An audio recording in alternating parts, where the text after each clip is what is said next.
Hello there, friends. Let's continue with the parade of crazy news and transfers. Every day we are bombarded with various rumors and insights, and as people in the industry say, we have no idea what awaits us. So let's break it down and see what has already happened and what may happen in the near future. Let's get straight to it. Last time we discussed that NaVi is planning to replace NPL, Electronic and Perfecto. While everyone pretty much knew about NPL, the situation with Electronic and Perfecto is still shrouded in mystery. However, slowly but surely, the veil is starting to lift. For example, according to Overdrive, the buyout fee for this duo will reach up to $1 million or even more. Народ, чисто мои размышления.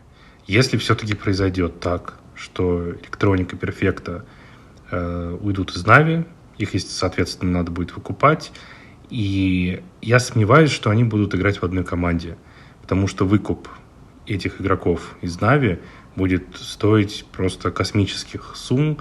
Я думаю, это за $1 миллион, а то может быть и под 2. И я не знаю, какая команда сможет выкупить сразу двоих. Одного, естественно, конечно, многие кто смогут, и одного, и второго.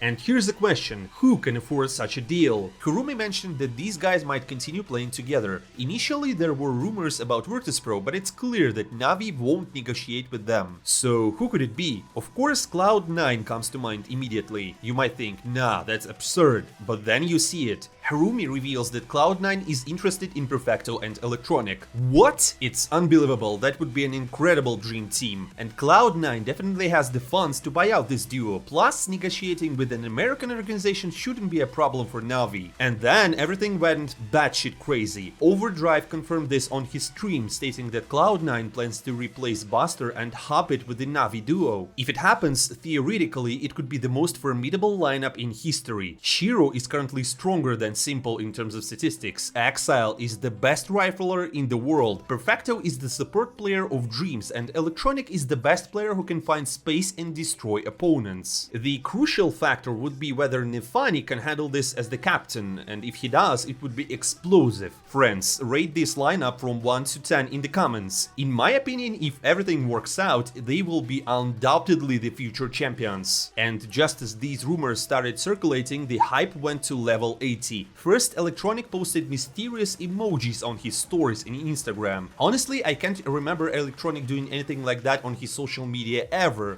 He's super closed off from the community, but it seems something real is in the works. Then Perfecto showed support and posted cryptic things on his stories and Telegram channel. Prior to that, Simple published some codes on his stories, and then NaVi's host, Tonya, made an appearance. Overall, either everyone has turned into baiters or something very significant is on the horizon. Journalists tried to find out from Exile what's going on, and he replied, just follow the news, time will tell. And just to add to the madness, the Cloud9 Manager reposted Hirumi's Cloud9 inside information and wrote, nothing is true, everything is permitted. I'm just going crazy with all these baits and posts. To make sense of all of it, I spent an hour watching various stories, tweets, fan theories and so on. So what do we have? NaVi could potentially lose 3 players, NPL, Perfecto and Electronic. We're not sure about NPL's situation yet, but Perfecto and Electronic could indeed move to Cloud9 and for a hefty sum of money. That's the short version. However, it's important not to take everything as if it's already happened. Teams are negotiating, and that's what Overdrive says. Очень много интересных слухов сейчас ходит.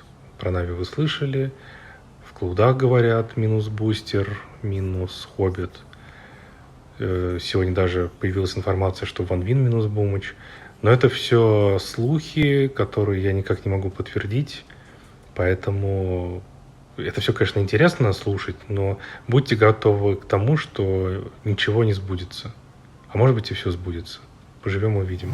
There are also opinions in the community that Cloud9 and NaVi should just do a straight swap, the Kazakh duo for the Russian duo. Basically, it could be the deal of the century. And Boomich summed up everything unexpectedly, when people start discussing which lineup and which era was the strongest in the history of CSGO. But know that we will never know the answer to this question, because our era ended with the world situation. Reputational risks destroying an entire team 101. From champions and major finalists, they've turned into a good and stable team. Something like NIP or ENS, something along those lines. So friends, what do you think? Will this transfer of the century happen, or will NaVi be content with just one reshuffle? Anyways, let's continue discussing other latest news, such as Jerry and Zorte. As soon as they stated that they are open to considering all options, some information appeared that EG is interested in Zorte. Overdrive also mentioned this. As for Jerry, nothing specifically interesting occurred, except that the chief editor of HLTV expressed his thoughts on a very interesting transfer. Zorte being kinda on the market is interesting, but not sure it will turn into anything big. Oppers aren't exactly a scarce commodity right now. An obvious suggestion for Jerry would be Cloud9, but he could have offers from any of the international rosters looking for change. HLTV recently released statistics revealing that Jerry holds a record for playing the most maps for a single team. He even surpassed Creams and Elige in this regard. It's unclear how FaZe will continue without him.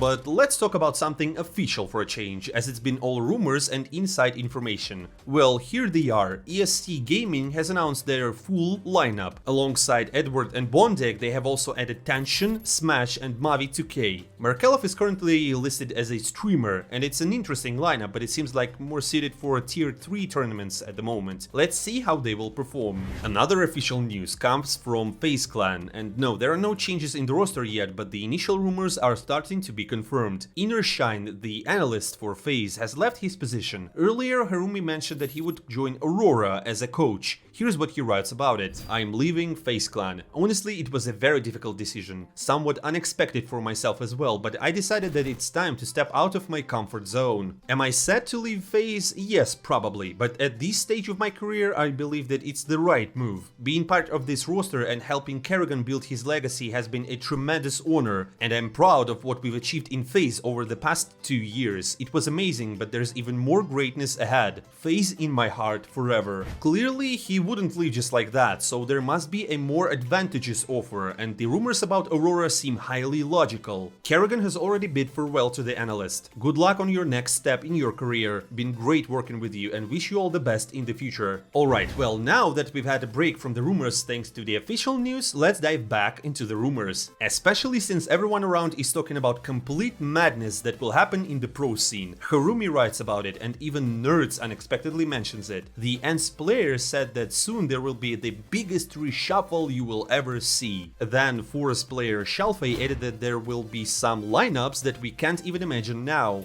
Dexter confirmed the same thing. In general, everyone is teasing mercilessly, but it seems that we will have to wait closer to the beginning of the season for all of this to come true. Meanwhile, VP players are posting eye emojis. Twists is posting eye emojis. JL as well. It's basically easier to say who is not teasing. Give us some official news already, we're all eager to know what's happening. But apparently not today, as I have a lot of interesting things ahead of me. For example, what's happening with Boros. First, there were rumors about OG being interested in buying him. Then someone mentioned Falcons. It turns out he has a buyout clause and the organizations want to take advantage of it. Players write about it, and according to their information, the announcement will happen very soon. And it seems like it will be Falcons. Saudi Arabia is currently investing huge amounts of money in esports, so they probably offered a lucrative contract. By the way, they also want to create their own esports city with a whopping $500 million allocated for it. If everything goes as planned, it will be completed by the next year and they will host world-class championships there. We approve of such developments, do we? Well, and now let me throw in some rumors for you, or rather not me, but Overdrive.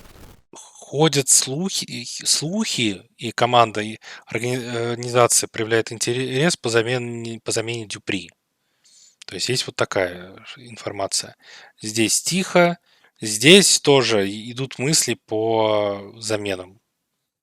У Г2, ну, как тоже, все то же самое, у них с Хукси слабое звено, и вот вокруг капитана думают как-то усилиться. Энсы пытаются найти усиление по вместо Маддена. То есть это тоже Это слухи, это мысли, то есть это пока не инсайды, просто говорю, какие слухи. Here's what we have according to the rumors. Vitality is planning to replace Dupree, which makes those Flames rumors more plausible. Something is brewing in FaZe, but honestly it's unclear what exactly. Ants is looking for a replacement for Maiden, which sounds logical, although he did win IM dollars for them solo. There are rumors about Deco leaving OneWin, according to Harumi. And finally, there's a lot of talk about Hooksy. I don't fully understand it myself. Yes, he might not be the best fragger, but with him G2 started winning. They went 5 years without trophies and then suddenly won 2 in a row. And the last rumor is that EG will remove Neelan. Jonas is the one who talks about it. Overall, there's nothing concrete yet, so we'll discuss all of this in the next videos. At this rate, it feels like the pro scene is going to be flipped upside down every day. Just 1 day since the last video and so much has happened already. And finally, some official information. Yekinder has fully transitioned to the role of the captain. Nav talked about it on the Dust2US YouTube channel. I can only confirm that we don't need a captain. We'll let Yekinder be the captain of Liquid. He wants to be in charge and give orders, which reminds me of Stewie2K. They are both very passionate about the game, constantly studying different aspects and thinking they're smarter than everyone else. Yekinder thinks he's smarter than the other players, and I believe that's true. He is very talented and smart. Honestly, what a guy Yekinder is. He came to Liquid, shook him up, became the best, and then the captain. Such confidence and determination certainly deserve praise. Well, my friends, that's all the news for today. I'll end with an interesting bug that was found in CS2. There is even more news ahead, so subscribe to the channel so you don't miss anything CSGO and then CS2 related. See you soon!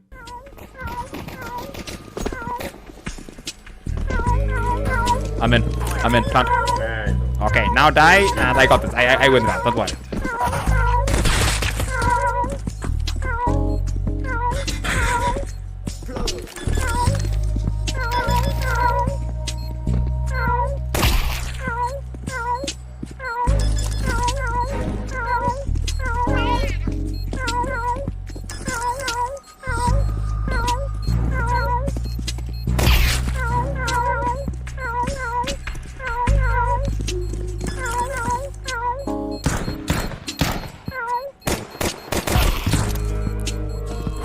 See me?